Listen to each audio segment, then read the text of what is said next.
Assalamualaikum warahmatullahi wabarakatuh. Halo semuanya, saya Azara Tahira dari kelompok 4. Pada kesempatan kali ini, saya akan membahas tentang kekuasaan, kewenangan, tanggung jawab, dan delegasi. Sebelumnya, saya akan memperkenalkan teman-teman saya. Yang pertama ada Esther Lina Batubara, Heru Elpando Banjarnahor, dan Selva Anzara Putri Harahap. Tanpa membuang waktu, langsung saja kita masuk ke pembahasan. Nah, yang pertama ada kekuasaan atau power. Seorang manajer sering memerintahkan anggota tim untuk menjalankan atau tidak menjalankan sesuatu.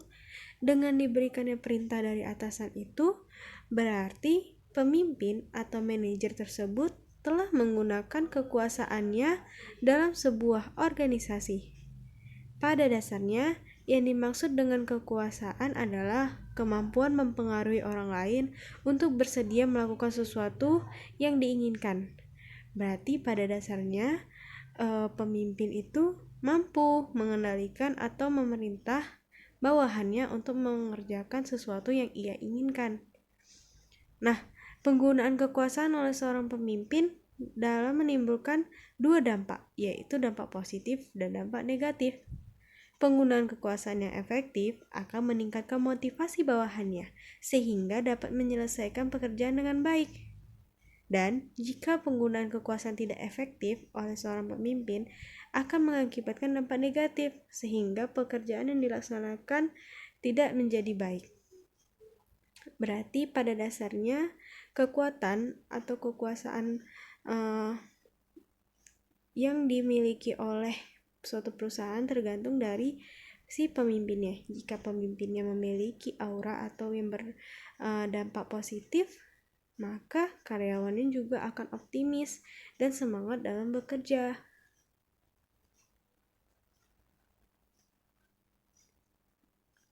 Lanjut ke faktor yang mendasari adanya kekuasaan.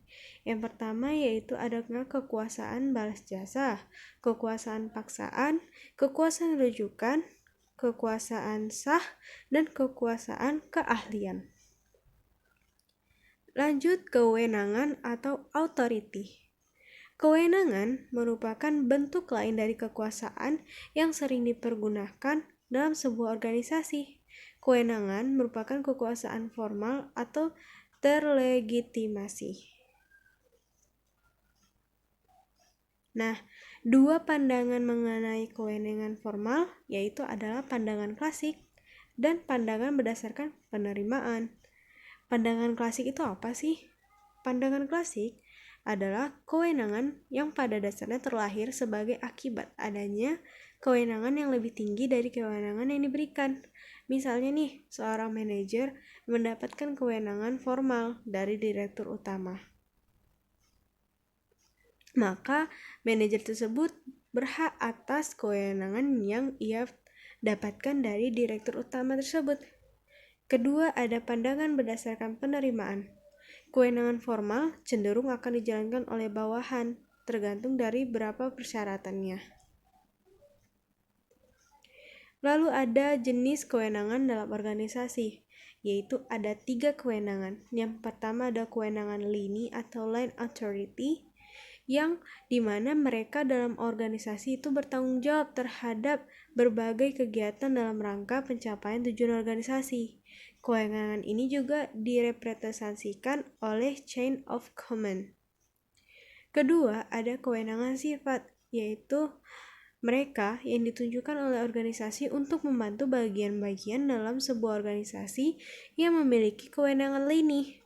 Jadi, di sini mereka membantu organisasi untuk mencapai tujuan-tujuannya, tapi secara tidak langsung. Misalnya apa? Yaitu konsultan.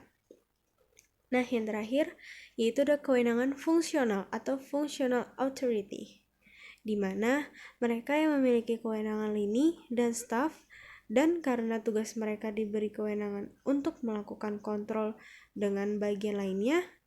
Contohnya, Bagian keuangan memiliki kewenangan untuk mengontrol bagian lain, misalnya bagian pemasaran, bagian personalia, dan lain-lain. Oke, lanjut ke tanggung jawab. Tanggung jawab atau responsibility. Setiap bagian dalam organisasi memiliki wewenang dan tanggung jawab. Tentu saja bukan? Jika kewenangan memberikan kekuasaan untuk melakukan sesuatu, maka tanggung jawab justru memberikan arah untuk apa dan kemana semestinya kekuasaan itu dipergunakan. Jadi dengan adanya tanggung jawab ini memungkinkan kita mengetahui apakah adanya penyelewengan yang dilakukan oleh manajer atau anggota dalam organisasi. Tanggung jawab mengingatkan orang untuk tidak saja mempergunakan kewenangan yang dimilikinya, tetapi juga melaporkan apa saja yang telah dilakukan sehubungan dengan kewenangan padanya tersebut. Di sini membuktikan bahwa ketegasan atau kejujuran seorang pemimpin diuji dengan tanggung jawab, di mana seseorang yang sudah diberikan tanggung jawab harus bisa mempertanggungjawabkan dan membuktikan apa saja yang sudah ia lakukan, apakah sesuai dengan hak dan kewenangannya atau tidak. Lanjut ke pelimpahan wewenang atau delegasi atau delegation. Pelimpahan wewenang merupakan pengalihan tugas kepada orang lain yang sah atau terlegitimasi menurut mekanisme tertentu dalam organisasi.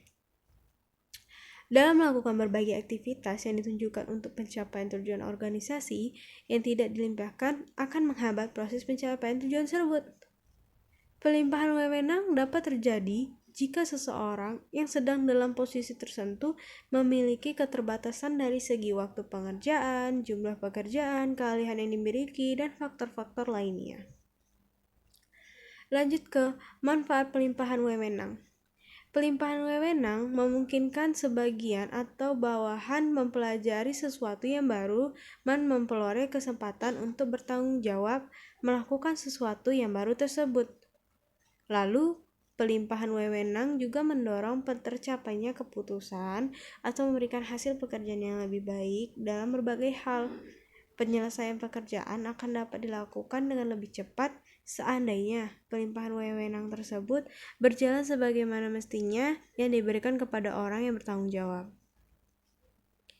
Nah, selain ada manfaat pelimpahan wewenang ini juga memiliki kendala, yaitu bila staf yang menerima pelimpahan wewenang tidak memiliki kemampuan untuk menerima dan menjalankan sesuatu yang didelegasikan kepadanya, justru akan menghambat pencapaian tujuan ke arah yang lebih baik. Nah, berarti harus berhati-hati nih dalam memberikan pelimpahan wewenang kepada seseorang. Jangan sampai ketika memberikan pelimpahan wewenang ternyata orang tersebut tidak mampu untuk menjalankannya. Pada akhirnya tidak tercapailah tujuan suatu organisasi. Lanjut, pelimpahan wewenang bukan sebagai proses pembelajaran dan pemberian kepercayaan kepada bawahan, tetapi lebih kepada pelarian tanggung jawab dari atasan kepada bawahan. Sehubungan dengan hal tersebut, maka pelimpahan wewenang bisa dilakukan, tetapi tanggung jawab masih tetap di tangan pihak yang berwenang. 3 kunci pokok agar pelimpahan wewenang efektif.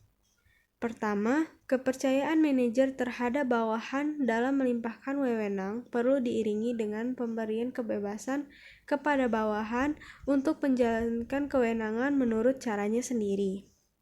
Kedua, adanya komunikasi yang terbuka antara manajer dan bawahan sehingga adanya kejelasan dan meminimalkan persepsi yang keliru. Nah, di sini berarti menjadi bukti bahwasanya memang komunikasi adalah salah satu jalan yang membuat suatu tujuan atau rencana organisasi itu berjalan dengan lancar. Jika suatu komunikasi itu berjalan dengan baik, maka berjalan dengan baiklah dan tercapai dengan baiklah tujuan organisasi tersebut. Tetapi sebaliknya, jika komunikasi juga kurang, maka akan terhambatlah yang namanya tujuan-tujuan dari organisasi tersebut. Lanjut, yang ketiga ada kemampuan manajer dalam memahami tujuan organisasi, tuntutan dari setiap pekerjaan, dan kemampuan bawahan. Nah, masuk ke tema selanjutnya, yaitu mendesain pekerjaan atau job design. Mendesain pekerjaan merupakan pembagian kerja yang akan dilakukan organisasi kepada seluruh anggota organisasi tersebut. Nah, Stoner dan Freeman dan Gilbert tahun 1995 menjelaskan ada 3 pendekatan dalam mendesain pekerjaan. Yang pertama ada pendekatan mekanis. Pekerjaan dibagi atas yang bersifat rutin dan tidak rutin. Pendekatan mekanis contohnya pekerjaan yang sifatnya rutin dan teknik operasional.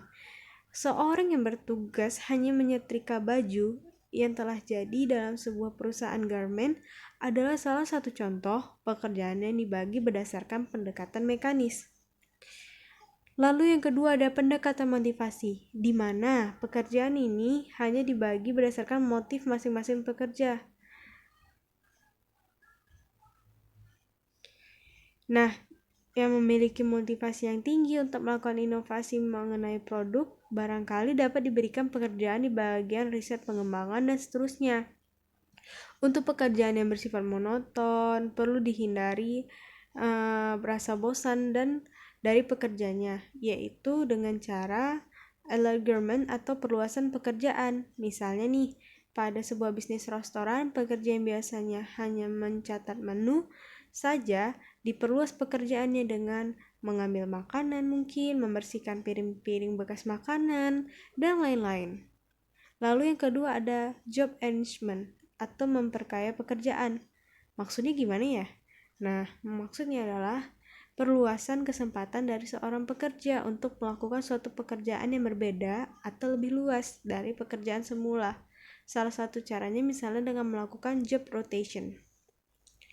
Lanjut, yang ketiga ada pendekatan biologis. Menurut pendekatan ini, pekerjaan juga harus didesain sedemikian rupa agar pertimbangan aspek biologisnya dari para tenaga kerja atau orang-orang yang ada dalam organisasi.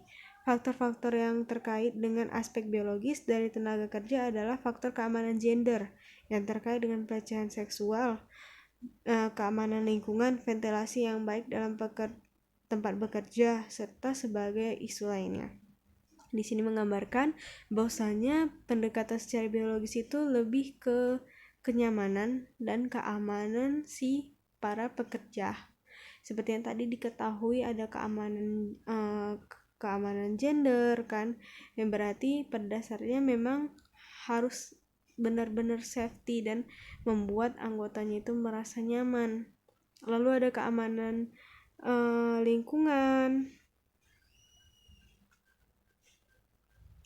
di mana memang benar-benar lingkungan atau suasana yang didapat oleh para pekerja itu harus benar-benar nyaman sehingga pekerja juga bisa lebih santai, rileks, dan lebih semangat dalam melaksanakan tugas-tugasnya. Nah, ternyata itu adalah poin terakhir yang saya jelaskan hari ini. Bila terdapat kekurangan atau kesalahan dalam penyampaian saya, mohon maaf ya.